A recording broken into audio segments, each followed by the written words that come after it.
हरियाणा के मुख्य सचिव संजीव कौशल की अध्यक्षता में हुई पीएम पोषण योजना की राज्य स्तरीय संचालन सह निगरानी समिति की बैठक में वर्ष 2024-25 के लिए 658 करोड़ रुपए के बजट को मंजूरी दी गई। इसमें राज्य का हिस्सा 457 करोड़ 26 लाख रुपए जबकि केंद्र सरकार का हिस्सा 200 करोड़ 74 लाख रुपए होगा।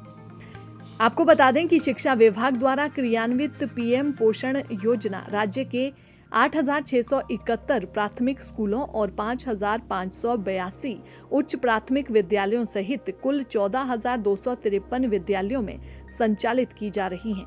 इनमें 14,000 प्लेवे स्कूल बाल वाटिकाएं भी शामिल हैं।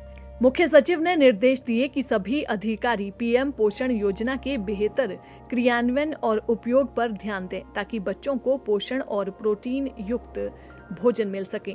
इसके अलावा देश के अन्य राज्यों का सर्वे करके बच्चों को पूर्ण रूप से प्रोटीन और पोषण युक्त भोजन प्रदान करने के बारे में सरकार को अवगत करवाएं। उन्होंने कहा कि सरकार का प्रयास है कि स्कूलों में बच्चों को गुणवत्ता युक्त भोजन मिले ताकि उन्हें कुपोषण की समस्या से निजात दिलवाई जा सके।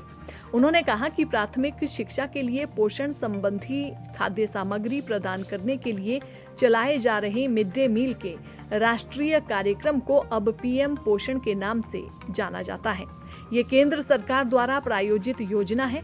इस योजना के तहत सभी सरकारी, स्थानीय निकायों और सरकारी सहायता प्राप्त निजी संस्थाओं द्वारा संचालित प्राथमिक विद्यालयों के प्राथमिक कक्षाओं और उच्च प्राथमिक कक्षाओं के कक्षा 1 से 8 तक के बच्चों को गर्म पका हुआ भोजन प्रदान किया जाता है।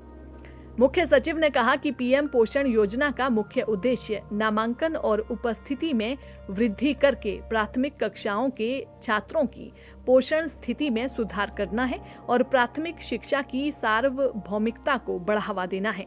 उन्होंने कहा कि अब राज्य स्तर पर ही स्कूलों में मेन्यू तैयार करके दिया गया है। इसमें दही के साथ पराठा, पौष्टिक बाजरा, चना और पौष्टिक खिचड़ी के साथ सब्जी पुलाव जैसे व्यंजन शामिल हैं, जो स्वाद और पोषण संबंधी आवश्यकताओं को पूरा करते हैं।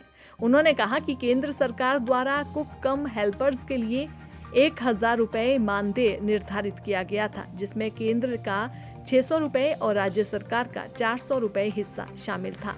लेकिन अब राज्य सरकार द्वारा इसका मानदेय संशोधित करके 7,000 रुपए किया गया है। इसमें राज्य का योगदान 6400 रुपए और केंद्र का योगदान 400 रुपए है। ये वृद्धि मध्याह्न भोजन कार्यक्रम में कार्य करने वाले कर्मियों के प्रति सरकार की प्राथमिकता को दर्शाती है। दैनिक सवेरा के लिए चंडीगढ़ से सुरेंद्र धीमान की रिपोर्ट।